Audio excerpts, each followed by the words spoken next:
Here's the best Adobe Illustrator settings you should use when exporting logos. So here you can see we have our logo, we have our full logo, our logo type and our logo mark, and we also have the 3 different color combinations. So we have full color, all black and all white. In the previous video, I showed you how to prepare these logos onto the artboards and do all of the naming, so you can check that out if you haven't seen it. But now I'm just going to show you the best settings you can use in Adobe Illustrator. So what you want to do is you want to go to File and then you want to click Export and Export for Screens. So in Export for Screens, you'll see this panel and you can see before you export, you'll have all of the artboards along with all of the settings. So I want to go through each and every setting. Feel free to just copy everything that I have. You don't actually have to edit all of the settings. There's just a few things that you want to edit. So here we have the artboards and the file locations. You can just choose where you want to export the logo. And of course you want to do open location after export. I like to do that just to confirm that it's where I chose for it to be.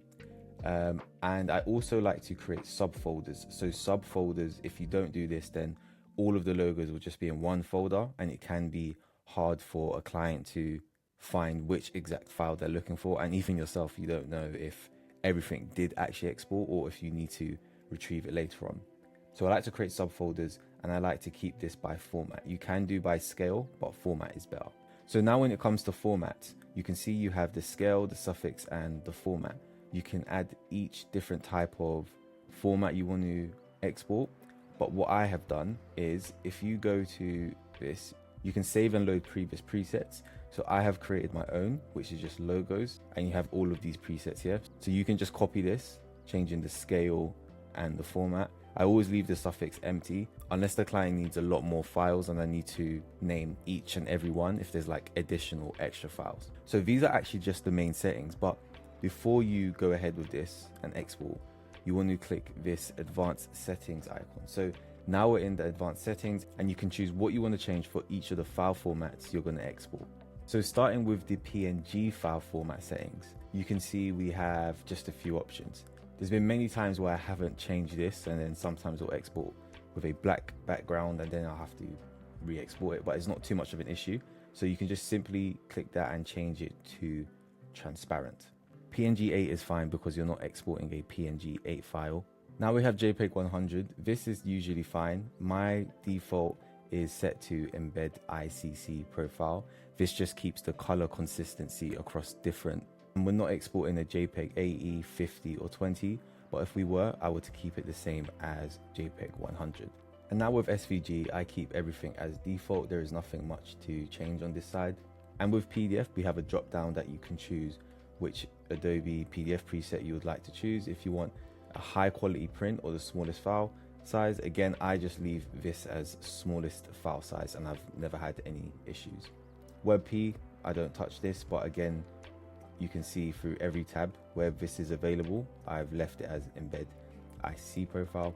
And now with the AI tab, this is generally okay, but what I would recommend is removing create PDF compatible file, because as you can see, it says only fonts with appropriate permission bits will be embedded, and if this is on, it can give you some issues. So when you turn that off, you can see that there are no warnings. So that's what I would recommend doing. And finally with EPS, this is usually all good, so you can just go ahead and click save settings. So now we have all of the settings saved and the preset selected, the different type of logo file formats we're going to be exporting. We can now just export all the artboards. So now you can see all the logos have been exported, and as you select it, it's organized by the file format. So when you send this off to your client, it will be very simple for them to locate the right files. So you also, of course, want to go in every folder and just make sure every logo file that you've generated is correct and there are no issues. If you want to deliver your logo files in a clean and professional way, I've created a free logo file structure folder. It includes a ready-to-use folder system for organizing logo files, a blueprint overview for the folder structure, and simple guidelines explaining each file format. Everything is designed to be handed directly to your client so they can easily understand and use the files. The link is in the description.